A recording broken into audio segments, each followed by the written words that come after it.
जोहार सानाम को गया साउथের বন্ধুরা জানুয়ার চ্যানেলে। তো আজ আমরা যাচ্ছি বাহার জন্য।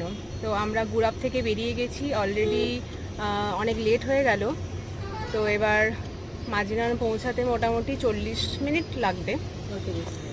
তো আমার সাথে যাচ্ছে আমার মা, আমার শাশুড়ি মা, ও মা এদিকে দেখাও, আর আমার বোন, আর এদিকে যাচ্ছে দিদি।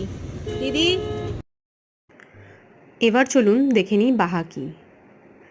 বাহা, যার অর্থ হলো ফুল, এটা সাঁওতালদের সেকেন্ড মোস্ট ইম্পর্ট্যান্ট ফেস্টিভ্যাল। বাহা ফেস্টিভ্যাল সাধারণত ফাল্গুন মাসে হয়। এই সময় বিভিন্ন গাছে ও লতায় খুব সুন্দর ফুল ফুটে। বিশেষ করে এই ফেস্টিভ্যাল ফুল নিয়ে পালিত হয়। বাহাকে সাঁওতালদের বসন্ত উৎসবও বলা হয়।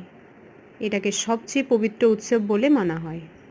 এই সময় শাল গাছে ফুল আসে, ইচো আর পলাশ ফুলও ফোটে, আর মহুলেও ফুল আসে, যেটাকে মাতকম বাহা বলা হয়। বাহা উৎসব সম্পন্ন না হওয়া পর্যন্ত বসন্তকালে নতুন পাতা এবং ফল ও ফুলের ব্যবহার করেন না। এই পুজো গ্রামের নায়কে করেন। মোট কথা, নতুন প্রকৃতির বাৎসরিক যে পরিবর্তন, তাকে ব্যবহার করার জন্য আদিবাসী সাঁওতাল সম্প্রদায় বাহা উৎসবের মাধ্যমে স্বীকৃতি দেয়। এই উৎসব আরম্ভ থেকে শেষ হওয়া পর্যন্ত 3 দিন সময় লাগে। প্রথম দিন এহব দিন, আরম্ভ, যেটাকে বা স্নান করা নামে পরিচিত। দ্বিতীয় দিন সর্দি মাহা, পূর্ণ দিন অভিহিত হয়।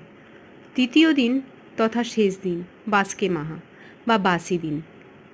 তাই এই বাহা পুজোকে মূলত প্রকৃতিরূপী দেবতাকে পূজা করার এক স্বচ্ছ ও পবিত্র আনন্দ উৎসব হিসেবে আখ্যা দেয়া হয়।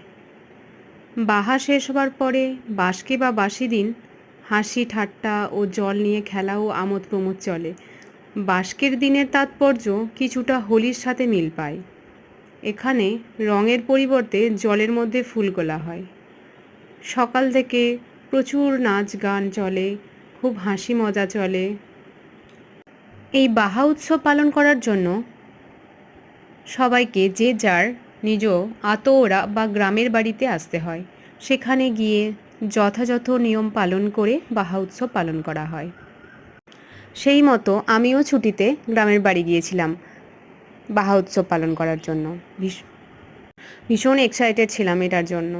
থ্যাঙ্কস টু জাহের আয়ু to give me a chance to connect with nature through this Baha festival Johar.